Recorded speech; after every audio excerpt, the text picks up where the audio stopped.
ಆಂಧ್ರ ಪ್ರದೇಶ ಮತ್ತು ತಮಿಳುನಾಡಿನಿಂದ ಬಂದಿರತಕ್ಕಂತ ಪ್ರಸಿದ್ಧವಾದ ಗಂಗಮ್ಮ ತಾಯಿಯ ಆಶೀರ್ವಾದ ಮತ್ತು ನಿಮ್ಮೆಲ್ಲರ ಆಶೀರ್ವಾದದಿಂದ ಗಂಗಮ್ಮ ಜಾತ್ರೆಯ ಮತ್ತು ನಿಮ್ಮ ಸಂಕ್ರಾಂತಿ ಹಬ್ಬದ ಆರ್ಥಿಕ ಶುಭಾಶಯಗಳನ್ನು ಕೋರುತ್ತಾ ಈ ಜಾತ್ರೆಗೆ ಆಗಮಿಸಿ ಆಸೀನರಾಗಿರ್ತಕ್ಕಂಥ ನನ್ನ ಮಾರ್ಗದರ್ಶಿಗಳು, ನನ್ನ ಗುರುಗಳು, ಜೆಡಿಎಸ್ ಪಕ್ಷದ ಒಂದು ಸಕ್ಸಸ್ ಅಧ್ಯಕ್ಷರು ಆಗಿರ್ತಕ್ಕಂಥ ಕಾಡನಹಳ್ಳಿ ನಾಗರಾಜನವರೇ ಮತ್ತು ಪಶ್ಚಿಮ ಕ್ಷೇತ್ರದ ಕೋಮಲ್ ನಿರ್ದೇಶಕರು ಆಗಿರ್ತಕ್ಕಂಥ ನನ್ನ ಅಣ್ಣನ ಸಮಾನರಾದ ಬಿಳಿ ಸಾಮಣ್ಣವರೇ ಮತ್ತು ಖ್ಯಾತ ವಕೀಲರು, ನಮ್ಮ ಜೆಡಿಎಸ್ ಪಕ್ಷದ ವಕ್ತಾರರು, ನಮ್ಮ ಪಕ್ಷದ ಹಿರಿಯರು ಆಗಿರ್ತಕ್ಕಂಥ MS ಶ್ರೀನಿವಾಸ್ ರೆಡ್ಡಿ ಅಣ್ಣವರೇ, ವೇದಿಕೆಯಲ್ಲಿ ತುಂಬಾ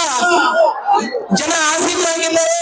ಎಲ್ಲರ ಹೆಸರು ಹೇಳ್ಬೇಕು ಅಂತಿದೆ, ಬಟ್ ಆದ್ರೂ ಕೂಡ ನಿಮ್ಮೆಲ್ಲರ ಆಸೆ ನಿರಾಸೆ ಆಗ್ಬೋದು. ಇನ್ನೂ ನೀವು ತುಂಬಾ ಮನೋರಂಜನೆ ಮಾಡ್ಬೇಕು ಅಂತ ಹೇಳಿ ವೇದಿಕೆಯಲ್ಲಿ ಆಸೀನರಾಗಿರ್ತಕ್ಕಂಥ ಎಲ್ಲ ನಮ್ಮ ಪಕ್ಷದ ಹಿರಿಯರು, ಮುಷ್ಟೂರು ಗ್ರಾಮ ಪಂಚಾಯತಿ ಸದಸ್ಯರು, ಅಧ್ಯಕ್ಷರು, ಉಪಾಧ್ಯಕ್ಷರು ಮತ್ತು ಕೌನ್ಸಿಲರ್ಸ್ ಎಲ್ಲ ಬಂದಿದ್ದಾರೆ.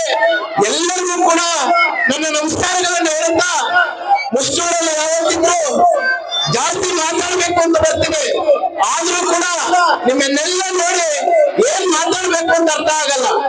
ಆದ್ರೂ ಕೂಡ ಒಂದು 2 ಮಾತುಗಳನ್ನ ಆಡಿ ನನ್ನ ಮಾತನ್ನು ಮುಗಿಸ್ತೀನಿ. ಯುವಕ ಮಿತ್ರರು, ಏನ್ ಯುವಕ ಮಿತ್ರ ಇಲ್ಲಿ ಸೇರಿದಿರೋ ನಿಮ್ಮೆಲ್ಲರ ಬಗ್ಗೆ ನಾನು ಒಂದು ಮಾತನ್ನು ಹೇಳ್ಬೇಕು. ಲಾಸ್ಟ್ ಟೈಮ್ ಕೂಡ ಇದೇ ಸ್ಟೇಜ್ ಅಲ್ಲಿ ಲಾಸ್ಟ್ 3 ವರ್ಷದ ಹಿಂದೆ ನಮ್ಮ ಶಾಸಕರಲ್ಲಿ ಮನವಿ ಮಾಡಿದ್ದೆ. ಇವತ್ತು ನಮ್ಮ ಅಧ್ಯಕ್ಷರಿದ್ದಾರೆ, ನಮ್ಮ ನಾಯಕರೆಲ್ಲ ಇದ್ದಾರೆ ಮತ್ತು ಸಂಸದರಲ್ಲಿ ಮಾನ್ಯ MLA ಸಾಹೇಬರಲ್ಲಿ ಮನವಿ ಮಾಡೋದೇನಂತಂದ್ರೆ, ಈ ಭಾಗದ ಬೈರ್ಪುರ್ ಹೋಬಳಿ ಜನತೆ ಯುವಕ ಮಿತ್ರರು ತುಂಬಾ ಜನ ಇದ್ದಾರೆ. ಏನ್ PUC ಡಿಪ್ಲೊಮಾ ಡಿಗ್ರಿ ಮಾಡಿಕೊಂಡು ಮನೆಯಲ್ಲೇ ಉಳ್ಕೊಂಡಿದ್ದಾರೆ. ಈ ಭಾಗದಲ್ಲಿ ಎಲ್ಲ ನಿರುದ್ಯೋಗಿಗಳಾಗ್ತೀರಾ, ತಾವೆಲ್ಲರೂ ಮನಸ್ಸು ಮಾಡಿ ಕೇಂದ್ರದಲ್ಲಿ ನಮ್ಮ ಕುಮಾರಣ್ಣವರು ಮಿನಿಸ್ಟರ್ ಆಗಿದ್ದಾರೆ, ಅವರ ಹತ್ರ ಕೇಳಿ ತಾವೆಲ್ಲರೂ ಕೂಡ ನಮ್ಮ ಬೈರ್ಪುರ್ ಹೋಬಳಿಗೆ ಯಾವ್ದಾದ್ರು ಒಂದು ಕಾರ್ಖಾನೆಗಳು, ಫ್ಯಾಕ್ಟರಿಗಳನ್ನು ತಂದು ನಮ್ಮ ಯುವಕ ಮಿತ್ರರಿಗೆ ಒಂದು ಅವಕಾಶವನ್ನು ಕೊಟ್ಟು ಒಂದು 5,000 ಜನರಿಗೆ ಉದ್ಯೋಗಾವಕಾಶ ಮಾಡಿಕೊಡ್ಲಿಕ್ಕೆ ಈ ಭಾಗದಲ್ಲಿ ಮಾಡಿಕೊಡ್ಬೇಕು ಅಂತ ಹೇಳಿ ತಮ್ಮೆಲ್ಲರೂ ಕೂಡ ನಾನು ಮನವಿ ಮಾಡ್ತಾ ಇದ್ದೀನಿ. ಅದೇ ತರ ಯಾಕೆ ಈ ಮಾತು ಇಲ್ಲೇ ಆಗ್ಬೇಕು ಅಂತ ಹೇಳ್ತಿದ್ದೀನಿ ಅಂತಂದ್ರೆ, ಮಾಲೂರಿಂದ ಬೆಂಗಳೂರಿಗೆ ವಲಸೆ ಹೋಗ್ತಾರೆ ಯುವಕರು, ಓದಿರ್ತಕ್ಕಂಥವ್ರು. ಅಲ್ಲಿಂದ ಟ್ರೈನು ಕೇವಲ 20-25 ನಿಮಿಷಕ್ಕೆ ಬೆಳಗ್ಗೆ ಹೋಗಿ ಅವ್ರ ಕೆಲಸ ಮುಗಿಸ್ಕೊಂಡು ಸಂಜೆ ವಾಪಸ್ ಆಗ್ತಾರೆ. ಅದೇ ತರ ಬಂಗಾರಪೇಟೆ ಹೋಗುವ ಅನುಕೂಲ ಇದೆ, ಎಲ್ಲರಿಗೂ ಅನುಕೂಲ ಇದೆ. ಬಟ್ ಈ ಗಡಿ ಭಾಗದಲ್ಲಿ ನಮ್ಮ ಮುಳಬಾಗದ ಜನತೆ, ನಮ್ಮ ಯುವಕರಿಗೆ ಯಾವುದೇ ಅನುಕೂಲ ಇಲ್ಲ.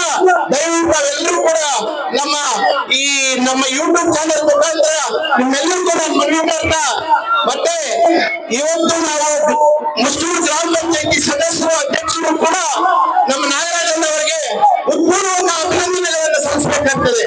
5 ವರ್ಷದ ಹಿಂದೆ ನನಗೆ ಒಂದು ಮುಷ್ಟೂರಲ್ಲಿ ಹೋಗಿ ಮುಷ್ಟೂರು ಪಂಚಾಯತಿ ನಮ್ಮ ಜೆಡಿಎಸ್ ಪಕ್ಷವನ್ನು ಕಟ್ಟಬೇಕಾಗ್ತದೆ, ಅಲ್ಲಿರೋ ಹಿರಿಯರೆಲ್ಲರೂ ಕೂಡ ನಮ್ಮ ನಾಯಕರೆಲ್ಲರೂ ಇದ್ದಾರೆ, ಅವ್ರ ಜೊತೆ ನೀವು ಹೋಗಿ ಸಪೋರ್ಟ್ ಮಾಡಿ ಮುಷ್ಟೂರು ಪಂಚಾಯತಿಯಲ್ಲಿ ಜೆಡಿಎಸ್ ಪಕ್ಷವನ್ನು ಬಲಪಡಿಸಬೇಕು ಅಂತಂದ್ರು. ಆ ಸಮಯದಲ್ಲಿ ನಾನು ಬಂದು ಇಲ್ಲೆಲ್ಲ ನಾಯಕರನ್ನು ಒಗ್ಗೂಡಿಸಿಕೊಂಡು ನಾವು ಮಾನ್ಯ ವಿಧಾನಸಭೆ ಚುನಾವಣೆಯಲ್ಲಿ ಪ್ರತಿ ದಿವಸ ರಾತ್ರಿ ಹೊತ್ತು ಪ್ರತಿ ಮನೆ ತಿರುಗಿದೀವಿ. ಪ್ರತಿ ಮನೆಗೂ ಹೋಗಿ ನಾವು ದೊಡ್ಡವರಿಗೆ ಕಾಲಿಟ್ಕೊಂಡು ಚಿಕ್ಕವರ ಕೈ ಹಿಡ್ಕೊಂಡು ಓಟುಗಳನ್ನು ಹಾಕಿಸಿ 15 ವರ್ಷದಿಂದ ಕಾಂಗ್ರೆಸ್ ಪಕ್ಷ ಮೆಜಾರಿಟಿಯಲ್ಲಿತ್ತು. ಆದ್ರೂ ಕೂಡ ನಮ್ಮ ಜೆಡಿಎಸ್ ಪಕ್ಷಕ್ಕೆ ಲಾಸ್ಟ್ ಟೈಮ್ ಕೊನೆ ಟೈಮ್ ನಮ್ಮ ಜೆಡಿಎಸ್ ಪಕ್ಷಕ್ಕೆ ನೀವು ಅಭೂತಪೂರ್ವವಾದ ಓಟುಗಳನ್ನು ಕೊಟ್ಟಿದ್ದೀರಾ. ನಮ್ಮ ನಾಯಕರು, ನಮ್ಮ ಮುಸ್ಲಿಂ ಪಂಚಾಯತಿ ನಾಯಕರನ್ನ ಮರ್ಯಾದೆಯನ್ನು ಉಳಿಸಿದ್ದೀರಾ. ಮತ್ತು ಗ್ರಾಮ ಪಂಚಾಯತಿ ಸದಸ್ಯರು ಯಾಕೆ ನಮ್ಮ ನಾಗರಾಜನವರಿಗೆ ಅಭಿನಂದನೆಗಳಲ್ಲಿ ಹೇಳ್ಬೇಕು ಅನಿಸ್ತದೆ ಅಂತಂದ್ರೆ, ಗ್ರಾಮ ಪಂಚಾಯತಿ ಸದಸ್ಯ 2ನೇ ಅವಧಿಗೆ ನಮ್ಮ ದಲಿತ ನಮ್ಮ ತಂಗಿಯ ಸಮಾನರಾದ ಶೋಭಾ ಸುಧಾಕರ್ ಅವರ ಅಧ್ಯಕ್ಷರಾಗಕ್ಕೆ ಕಾರಣ, ನಾನು 2 ತಿಂಗಳು ನಮ್ಮ ಸಂಸದರನ್ನ ಪ್ರವಾಸ, ನಮ್ಮ ಗ್ರಾಮ ಪಂಚಾಯತಿ ಸದಸ್ಯರನ್ನ ಪ್ರವಾಸ ಕರ್ಕೊಂಡು ಹೋಗಿದ್ವಿ. ಆ ಒಂದು ನನಗೆ ಸಹಕರಿಸಿದವರು ಮುಸ್ಲಿಂ ಗ್ರಾಮ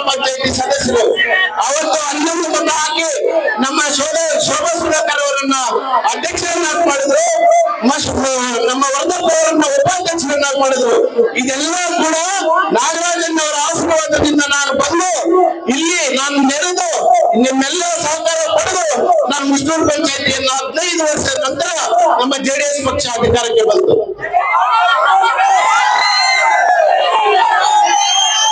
ನಿಮ್ಮೆಲ್ಲರಿಗೂ ಕೂಡ ಏನು ಈ ಕಾರ್ಯಕ್ರಮವನ್ನು ಕಾರ್ಯಕ್ರಮವನ್ನು ವೀಕ್ಷಣೆ ಮಾಡಕ್ ಬಂದಿದ್ದೀರೋ ತಾವೆಲ್ಲರೂ ಕೂಡ ಏನು ನೋಡಿ ಬಿಲ್ಡಿಂಗ್ ಮೇಲೆ ಎಲ್ಲ ಇದ್ದೀರಾ, ಸುತ್ತ ಇದ್ದೀರಾ. ತಾವು ದಯವಿಟ್ಟು ಎಲ್ಲ ಏನು ತೊಂದರೆ ಆಗ್ತೀರಾ ಆರಾಮಾಗಿ ಮನೆಗಳಿಗೆ ಹೋಗಿ. ಮತ್ತು ಬಂದಿರ್ತಕ್ಕಂಥ ನಮ್ಮ ಗುರು ಎಂಟರ್ಟೈನರ್ ಎಲ್ಲೋದ್ರೂ ಕೂಡ ನಮ್ಗೆ ಒಳ್ಳೆ ಸಹಕಾರ ಕೊಟ್ಟು ನಿಮ್ಗೆ ಎಂಟರ್ಟೈನರ್ ಅನ್ನು ಕೊಡ್ತಾ ಇದ್ದಾರೆ. ಅವ್ರನ್ನ ಸ್ವಲ್ಪ ನೀವು ಅವ್ರನ್ನ ಮರ್ಯಾದೆ ಕೊಟ್ಟು ಕಳಿಸಿ. ಮತ್ತು ನಮ್ಮ ಪೊಲೀಸ್ ಸಿಬ್ಬಂದಿಗೂ ಮತ್ತು ನಮ್ಮ ಯೂಟ್ಯೂಬ್ ಮಿತ್ರರಿಗೂ ಕೂಡ ಎಲ್ಲರಿಗೂ ಕೂಡ ನಾನು ಧನ್ಯವಾದಗಳನ್ನು ಹೇಳಿ ಮುಖ್ಯವಾಗಿ ನಿಮ್ಮೆಲ್ಲರಿಗೂ ನಾನು ಅಭಿನಂದನೆ